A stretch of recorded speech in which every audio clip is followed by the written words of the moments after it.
ರೇಣುಕಾಸ್ವಾಮಿಯ ಕೊಲೆ ಪ್ರಕರಣದಲ್ಲಿ ತನಿಖೆ ಮಾಡ್ತಿದ್ದಂತ ಕಾಮಾಕ್ಷಿಪಳ್ಳಿಯ ಪೊಲೀಸರು ಮತ್ತೆ ಎಸಿಪಿ ಚಂದನ್ ಅವರ ತಂಡ ಸಾಕಷ್ಟು ವಾಹನಗಳನ್ನು ಜಪ್ತಿ ಮಾಡಿದೆ. ಅದರ ಪೈಕಿ ಒಂದು ವಾಹನ ಮುಖ್ಯವಾದದ್ದು ಅಂತ ಅಂದ್ರೆ ಸ್ಕಾರ್ಪಿಯೋ ಬ್ಲಾಕ್ ಕಲರ್ ಗಾಡಿ. ಈ ಒಂದು ಗಾಡಿ ಈಗ ಮಾಗಡಿ ರಸ್ತೆ ಪೊಲೀಸ್ ಠಾಣೆ ಹಿಂಭಾಗದಲ್ಲಿ ಪೊಲೀಸರು ಜಪ್ತಿ ಮಾಡಿದ ಬಳಿಕವಾಗಿ ನಿಲ್ಲಿಸಿದ್ದಾರೆ. ಈ ಒಂದು ಗಾಡಿ ಇಂಪಾರ್ಟೆಂಟ್ ಆದಂತ ಒಂದು ಗಾಡಿ ಆಗುತ್ತೆ. ಯಾಕೆ ಅಂತ ಅಂದ್ರೆ ಕೊಲೆ ಮಾಡಿದ ನಂತರದ ಸಮಯದಲ್ಲಿ ದರ್ಶನ್ ಇದೇ ಕಾರಿನಲ್ಲಿ ಕೊಲೆ ಮಾಡಿದಂತ ಸ್ಥಳದಿಂದ ನೇರವಾಗಿ ಅವರ ನಿವಾಸಕ್ಕೆ ಹೋಗ್ತಾರೆ. ಹೀಗಾಗಿನೇ ಕೊಲೆ ಮಾಡಲಿಕ್ಕೆ ಬರುವಾಗ ಹೋಗುವಾಗ ಬಳಸಿರೋ ಕಾರು ಅಂತ ಹೇಳಿ ಈಗ ಪೊಲೀಸ್ ಅಧಿಕಾರಿಗಳು ಈ ಒಂದು ಕಾರನ್ನ ಜಪ್ತಿ ಮಾಡಿದ್ದಾರೆ. ಮತ್ತೆ ಈ ಸ್ಥಳದಲ್ಲಿ ನೋಡೋದೇ ಆದ್ರೆ ಇದೊಂಥರ ರೇಣುಕಾಸ್ವಾಮಿ ಕೊಲೆ ಮಾಡಿದ ಬಳಿಕವಾಗಿ ಪೊಲೀಸ್ ಅಧಿಕಾರಿಗಳು ಸೀಸ್ ಮಾಡಿ ನಿಲ್ಲಿಸಿರುವಂಥ ವಾಹನಗಳ ಗರಾಜ್ ರೀತಿಯಲ್ಲಿದೆ. ಆದರೆ ಇಲ್ಲಿ ಕಾಣಿಸ್ತಿರುವಂಥ ಜೀಪ್ ವ್ರ್ಯಾಂಗ್ಲರ್ ಏನಿದೆ, ಈ ಒಂದು ಕಾರು ಪ್ರದೋಷ್ಗೆ ಸೇರಿದ್ದಂಥ ಗಾಡಿಯಾಗಿದೆ. ಈ ಒಂದು ಗಾಡಿಯನ್ನು ಸಹಿತ ಆರೋಪಿಗಳು ಕೊಲೆ ಮಾಡಿದಂಥ ನಂತರದಲ್ಲಿ ಪ್ರದೋಷ್ ಓಡಾಟಕ್ಕೆ ಬಳಸ್ಕೊಳ್ತಾರೆ. ಹೀಗಾಗಿ ಪೊಲೀಸ್ ಅಧಿಕಾರಿಗಳು ಈ ಒಂದು ಜೀಪ್ ವ್ರ್ಯಾಂಗ್ಲರನ್ನು ಸೀಸ್ ಮಾಡಿದ್ದಾರೆ. ಮತ್ತೆ ಉಳಿದಂತೆ 3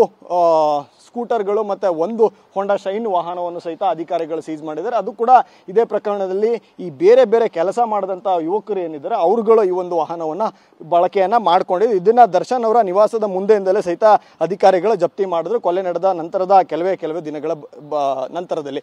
ಮತ್ತೆ ಈ ಇಟಿಎಸ್ ಕಾರ್ ಏನಿದೆ, ಈ ಇಟಿಎಸ್ ಕಾರನ್ನ ಚಿತ್ರದುರ್ಗದಿಂದ ರೇಣುಕಾಸ್ವಾಮಿಯನ್ನು ಕರೆದುಕೊಂಡು ಬರಲಿಕ್ಕೆ ಬಳಕೆಯನ್ನ ಮಾಡಲಾಗಿತ್ತು. ಹೀಗಾಗಿ ಈ ಕಾರನ್ನ ಸೀಸ್ ಮಾಡಿದ್ದಾರೆ.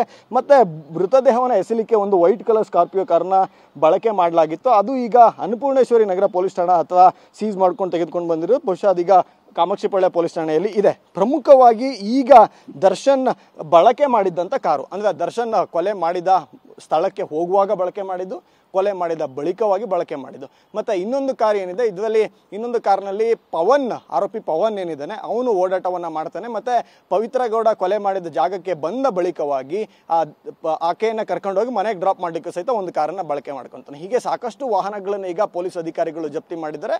ಅದರಲ್ಲಿ ಈ ಸ್ಕಾರ್ಪಿಯೋ ಕಾರು ಬಹುಮುಖ್ಯವಾಗಿ ದರ್ಶನ್ ಕೊಲೆ ಮಾಡುವ ಸ್ಥಳಕ್ಕೆ ಮತ್ತೆ ಕೊಲೆ ಮಾಡಿದ ಬಳಿಕವಾಗಿ ಹೋಗ್ಲಿಕ್ಕೆ ಬಳಕೆ ಮಾಡಿಕೊಂಡಂತ ಒಂದು ವಾಹನ ಆಗಿದೆ. ಕ್ಯಾಮರಾ ಪರ್ಸನ್ ಅಶೋಕ್ ಜೊತೆ ಪ್ರಜ್ವಲ್, TV9 ಬೆಂಗಳೂರು.